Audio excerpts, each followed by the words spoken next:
Oh, good evening. Welcome back to Celtic World Order podcast. As always, I'm Steve O'Matt. It's a pleasure to welcome you back here at the channel. It's just a wee short one tonight. It's just a wee pop-up. It's basically to talk about the injury update that we got from Brendan Rodgers at his press conference today. As it says in the tagline there, it's not ideal as we look towards the Glasgow Derby at the weekend. However, and that is the thing, it cannot be used as an excuse by any stretch of the imagination. The manager spoke great in his press conference. He spoke very positively, and he basically reiterated what many fans are saying, that there is no such thing as a dead rubber. There is no such thing as a meaningless game against your rivals, regardless of whether you've got a title in the bag, whether you're in the lead, whether you're chasing. Every single match against them counts. And the update, well, it wasn't ideal. So with regards to Jota, we kind of knew it was coming. We knew that that was going to be a serious one. I think at first, with a wee bit of uncertainty, there was maybe a couple of people out there who were hopeful to think that it was maybe just a wee strain and that he would have been back before the end of the season. But alas, he's told us the quite devastating news, if you will. But again, you've got to look at every sort of bad thing and with a potential positive coming out of it. But that is easier said than done at this moment in time, because Jota has indeed ruptured his cruciate and his knee, and it's going to be a long-term injury. Brendan Rodgers was asked about the time frame around that, and he said it was going to be anywhere between 6 months up to as much as 9 months, which is obviously a devastating blow. Not quite so much in terms of the run-in, if you will, because there isn't really a run-in. The league is just going to take care of itself. It's really more like preparation now before that big Scottish Cup final against Aberdeen. But of course, you always want to have your best and most talented and most dangerous attacking players available for any of these games, and it would have been nice to have him as an option, particularly when we look at the game against Aberdeen. However, as we've said in the channel, as I've said and championed, regardless of if you lose one or two players, no disrespect to the teams that we're going to play, no disrespect to Aberdeen, you should have enough in the tank. And Jota not being able to feature there, well, it's disappointing, but not the end of the world for a season. However, I said there might be a silver lining. I know that's a bit of an odd take on it, but you'll know what I mean when I say it, because it pretty much now tells us that we will absolutely 100% need to be looking to get in some sort of reinforcement, a new signing during the summer, because 6 months to 9 months, depending on how that recovery comes, well, that's a long time to hold it out, particularly when you look at a Champions League qualifier, and then, of course, the start of a new season, and those Champions League games, they'll start to come early and thick and fast, and you want to have the best possible squad there. So yes, bring in a player for the value that we did for Jota. We know what we can get out of him. He's been finding his feet, maybe a wee bit slow in the uptake, some have said, since he's came back, but undoubtedly we know the talent we've got, and it's just a wee bit of a setback for Jota. Of course, he was finding his way back in. He was trying to get himself back up to some sort of proper match fitness, match sharpness, and being able to contribute there. However, who knows what's going to happen now? It'll be interesting to see how he bounces back when he becomes fit and available all those 6 to 9 months down the line. But as I say, it is probably going to have to force our hands, and that in itself is a good thing to come out of such devastating news, because as we well know, the Celtic board sometimes are a wee bit tight on the old pockets, the coffers. They like to keep the wallet shut, but there's no doubt that they're going to have to go out there and get someone new in there. Of course, we had this conversation with the move when we seen the transition with Maeda now becoming more of a striker than that winger that he was. Of course, we've always talked about we want to add in another striker as well, but undoubtedly we always knew that we would need to get in another winger, maybe two now when we look at it, because when we look towards the game at the weekend, we look for the rest of the season. At this moment in time, we look at that squad. When you remove a player like Jota, the options start to come a wee bit thin. So Jota, 6 to 9 months, not ideal, but as I say, we've got to take it at face value and look at the positive spin on it. That is, yes, we're going to lose one of our best players. However, that might just be the catalyst to really give the manager a wee bit of extra ammunition to say, look, I need somebody in here. I need somebody of quality, because he always talks about replacing like for like, that sort of quality. And of course, you can't lose a player like Jota and not put out the money to get a quality replacement, one or more. So that'll be interesting to see how that pans out, and that's ultimately going to sculpt our early business in the transfer window. We've seen names being linked. Of course, Balikwisha, the winger, that's one that's kept coming around again. So it'll be interesting to see if we see his name pop up again. But of course, as well, we've got Luis Palma. Is this an out of the blue chance for him to get a reprieve, to come back in to try and show something? He's over there at Olympiacos. They have won the league, but however, they do not want to trigger that option to buy. It looks as if he's not done enough there. I'm not going to speak personally because I don't really follow that league. I don't know how he's been particularly doing. I know these game times been sort of sporadic. However, he might get an opportunity that he never thought he'd have. And who knows, he could come back and there could still be a potential place in this Celtic squad to contribute and do something for Luis Palma. In terms of the other ones, as we say, one that was really a shock in terms of his press conference was the loss of Alistair Johnson. I believe that's around about a hip injury, and he says it's one of these things where they've been trying to balance around, should we try and push him on, should we try and nurse him through, but he's looking towards the cup final, he's looking towards the game against Aberdeen. He's been taking painkilling injections, which says, and they've decided that the time is right now to get that done, to give him a wee bit of rest, to remove him from the squad, even though we've got this massive game against Rangers, and of course look towards having him available for the latter games of the season, but particularly the cup final. Undoubtedly, that's going to be a massive blow, losing Alistair Johnson, another player this season whose form's been a wee bit up and down at times, a wee bit in flux, but undoubtedly he's got that snap, he's got that fight, he's got that character, the determination. That's what we need for these games against Rangers, in particular when we're going to hostile environment at Ibrox. However, as we know, we've got Tony Ralston there. Ralston will come in, and it's not as if he's not been playing at the look. He's actually been close to 900 minutes this season, 20 appearances on the pitch. And one thing you can't say about the Bricky is that he plays for the shot. And if there's anybody that's going to be filling that gap of the determination, the grip, knowing what it means, that's a big thing. When the manager was talking about the game on Sunday, he was saying what many fans say is that there's no such thing as a dead rubber. All these games are important. And he was saying exactly what I've been championing, that I do not buy into this. You've won the league, it doesn't matter. It simply isn't the case. And if the manager's saying that, and you might say, look, Steve-O, aye, the manager's got to say that. However, see if the manager's saying that and that's what he's telling the players, then why are you not thinking that as well? If you're one of these people who are on the fence, it doesn't matter, we've won the league, who cares? Nonsense, you're lying to yourself. The manager's saying it, and we should all be thinking the exact same thing as well. But Tony Ralston, 100%, you know you're going to get out of Tony Ralston. He wears his heart on his sleeve, and anytime he's come on, for me, he is impressed. It'll be interesting to see how he shapes up against Rangers. They've been quite an attacking Rangers. They've caused us some problems down the wings, as you well know, in recent games. But it'll be a real coming up the age sort of performance type day this season for Tony Ralston. I think there's a few guys here that there's a wee bit of opportunity knocks coming round. Obviously, we got on to it. We've got to talk about Adam Ida, of course. He's going to be a stick on for starting up front. Talk about a big performance, talk about time he raise your game. Brilliant. Anthony Ralston coming in when he needs to be called on, putting in an absolute workman-like, captains-like performance, if you want to call that. He's always got that determination, that love for the club. These are guys that I'm quite happy to see getting an opportunity in this game here. So I'm all right with that. The two, however, that, well, it's a wee bit touch and go is, of course, Maeda and Kuhn. Now, here is, for the benefit of those watching, exactly what he says. So he's talking about Jota first and foremost. He's 69 months out. He says it was his cruciate and it was worse than we'd hoped, really. So he starts on the journey of recovery, and now, but somewhat between 6 and 9 months. That's, as we said there, 6 to 9 months is a cruciate injury to Jota, a massive blow. With regards to Alistair Johnson, says won't be available. He's been needing an injection on his hip for a period of time to ensure that he was ready for the cup final. That is the focus. That is the focus. And I've decided with Anthony Ralston, and even with some of the other defenders that we can shift across the back line, that we've probably got a wee bit more cover there that we can do it. In our preparation, we decided that we'd do that after the Dundee United game. So this is something that's been preempted. This has been something they have decided. They've just kept it quiet and have pulled them out, because obviously we saw the video and a lot of these guys weren't training, and it raised the questions that's put to the manager. He says, so I picked him out in the game at the weekend, and most probably St Mirren game, and that gives us a few weeks to get ready for the cup final. That's, of course, talking around Johnson.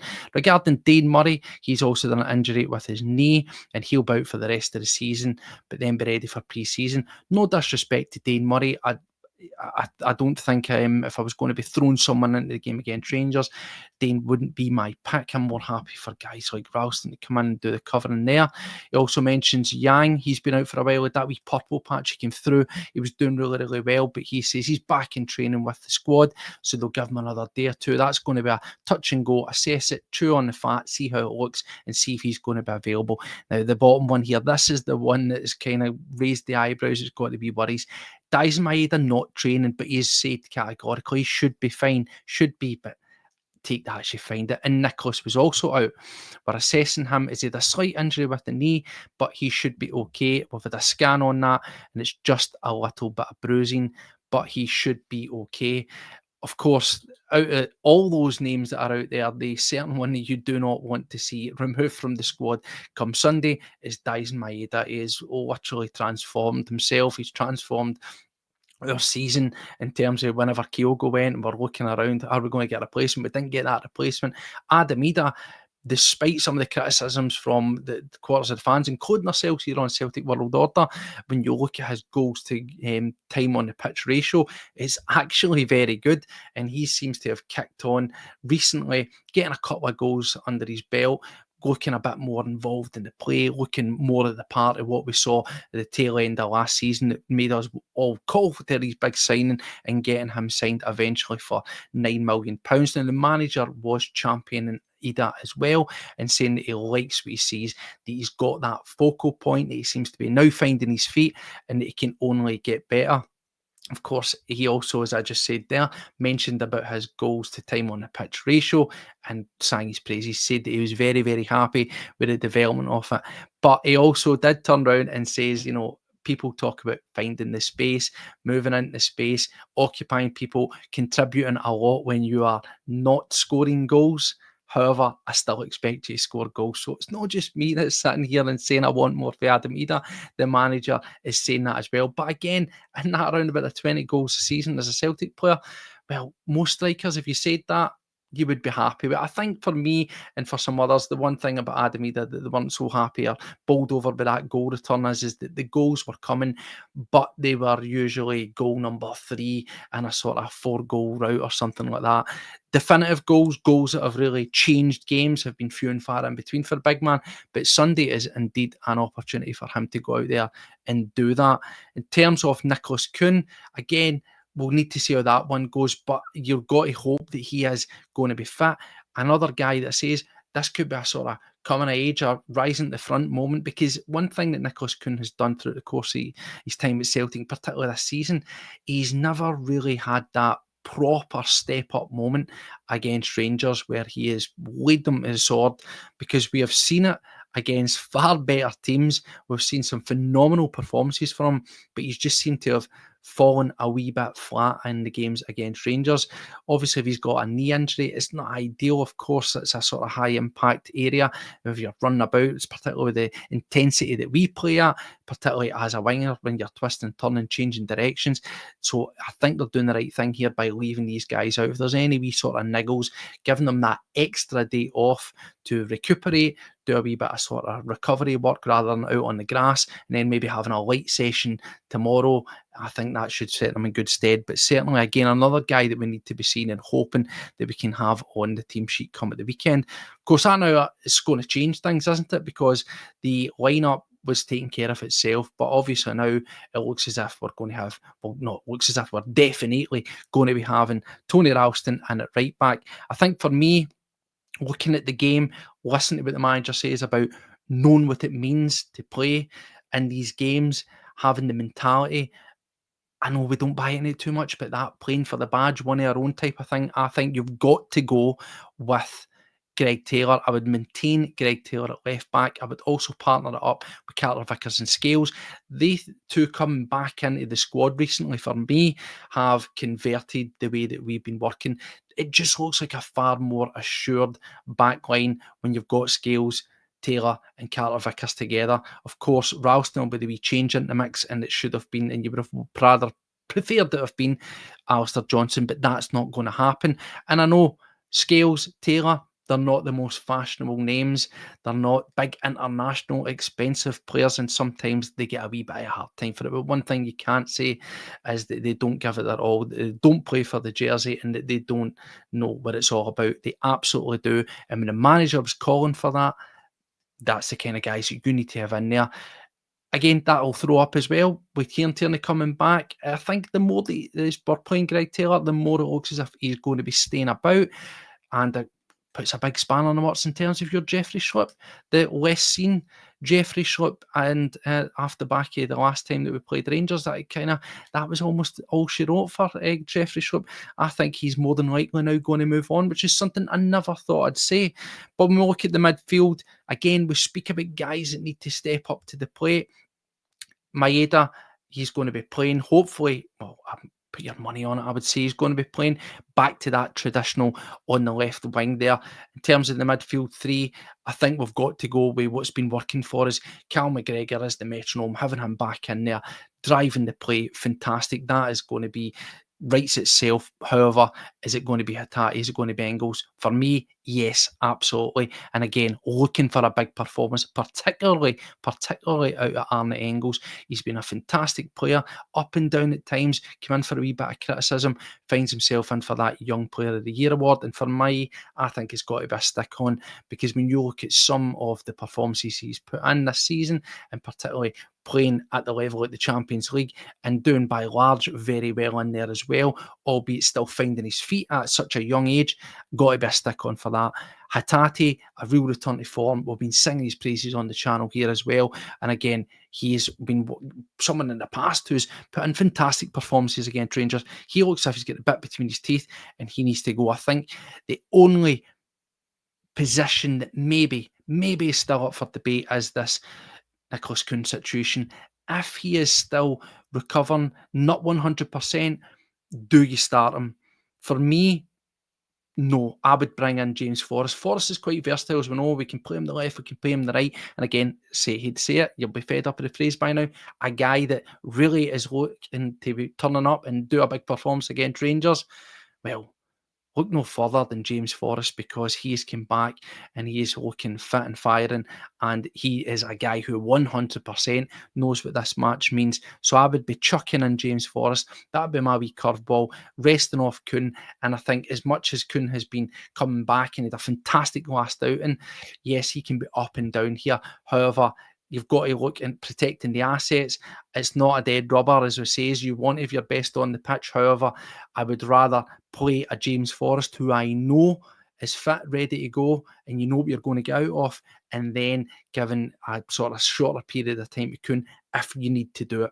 That would be the way that I would tackle, and of course, Adam Ida straight through the middle. So not too much really to worry about. As the manager says, there's no dead rubber here, and as the tagline says, these potential injuries aren't ideal, but they are not an excuse. They cannot be used as an excuse, because whether you like it, whether I like it, the reality is Rangers have played us this season already with arguably bigger injury concerns and bigger rotations and bringing in less quality replacements, and unfortunately still managed to get the job done. So for us, it can't be used as an excuse. We said it the other night. I said it before. I'll say it again. This is the last one of the season. Yes, the league is in the bag. Yes, we go there as champions. And as the manager says, what's on the line? Well, it's pretty much professional pride. It's your reputation. It's the reputation for the fans. It's the reputation for the players. It's the reputation for me and the club. And if the manager's saying that, then you should be thinking that as well. I always kind of laugh, and I've still had this chat with some friends and family, people on social media, and we've had it a few times with some of our commenters, where they says, doesn't matter, dead rubber, the league's in the bag, who cares?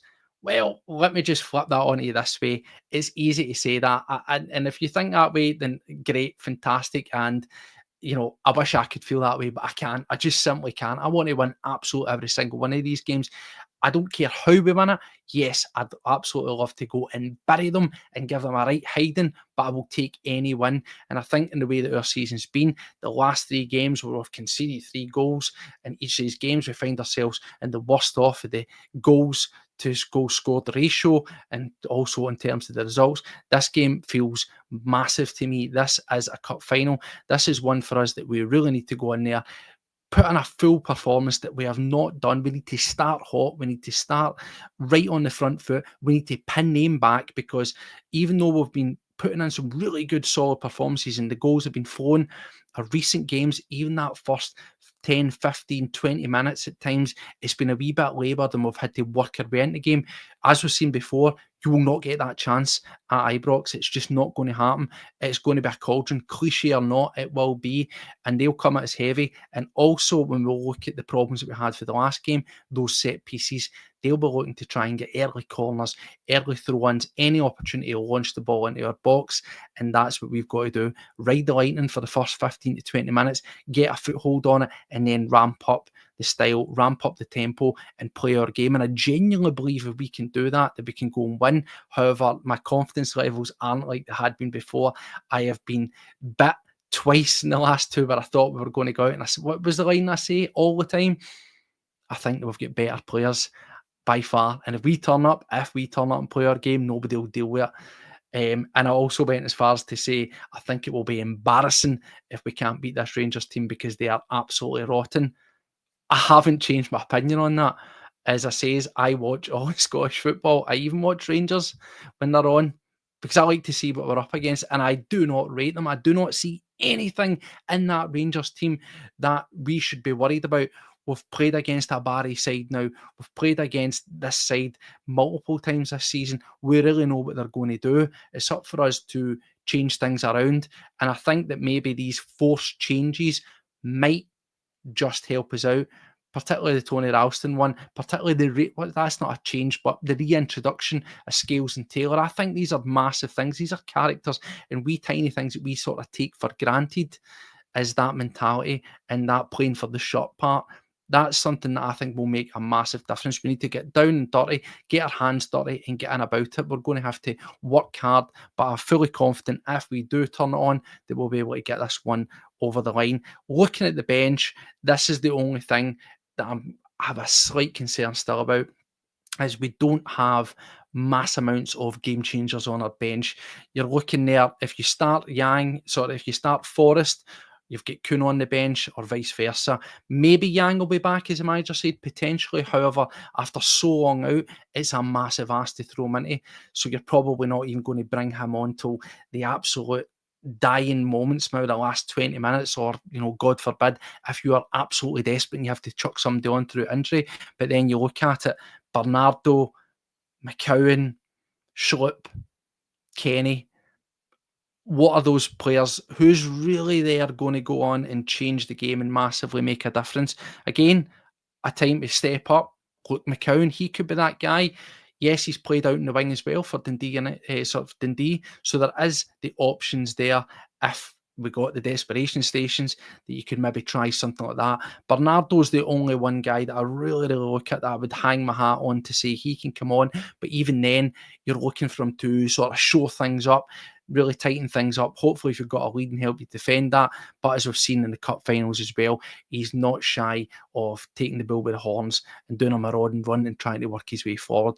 So as we look towards the game at the weekends, we say these things are not ideal, but they can't be used as an excuse. And I think that the manager has been laying out the message.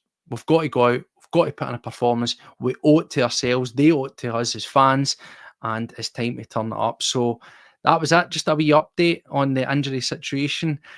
Getting excited now for the game. I don't know about yourselves as well, but yep, it's the nerves are starting to kick in. But I think this one, it feels like a cup final, and I think that it can be a real mood changer for us, a victory for here. The mood's always going to be good when you're looking towards a potential treble, but when we look at what it could do to them, they're riding the crest of the wave with their recent performances against us. They've got all the furore around about this takeover and all that kind of stuff. I think that a defeat to ourselves, and a good defeat, a heavy defeat in particular, as I said, I'll take anyone, but if it was a dominant display by Celtic, putting them back in the box, I think it would just burst their ball, so to speak. I think it would deflate their summer, because it's the last one. You can't fix that wrong after the event on Sunday. And in some cases, it will linger in the memory going into the summer. And just thinking that no matter what they've done, they still didn't win the league. And when Celtic wanted to turn up, they could still have them. I think that for us as a mental shot is something that we need to do. That's something that we want to begin into the summer. We don't want to be the guys coming away into summer with the worst head-to-head, or the worst of the head-to-head in the league this season, regardless of what you think. Yeah, as I say, I still maintain I cannot think of a time in memory where one team went on and won the league but had the worst head-to-head, where they had more defeats than they did wins in these matches. And as we know, things will only get better for us, but they can only improve. And these derby matches will eventually get to that stage once again, potentially, where the results will ultimately determine where the league goes. So it's important for us to get back on it, to get back to winning ways, and back to reminding them why we are the champions. So anyway, that was the wee update, just a wee chat, wee quick one here. Enjoy your weekend. I know that there's some other content there. There's plenty of great Celtic content out there on the internet. Go and check that out. Just make sure you come back here to Celtic World Order. You know by now, hit that subscribe button. It costs you absolutely nothing. Give it a wee thumbs up if you like it. If you want to help us out further, give it a share. Tell more people, get involved. Take care of yourselves. We'll be back to cover the game after the event. Hopefully we're sitting here talking about a healthy Celtic win. Till next time, take care of yourselves, and as always, hail, hail. See you later.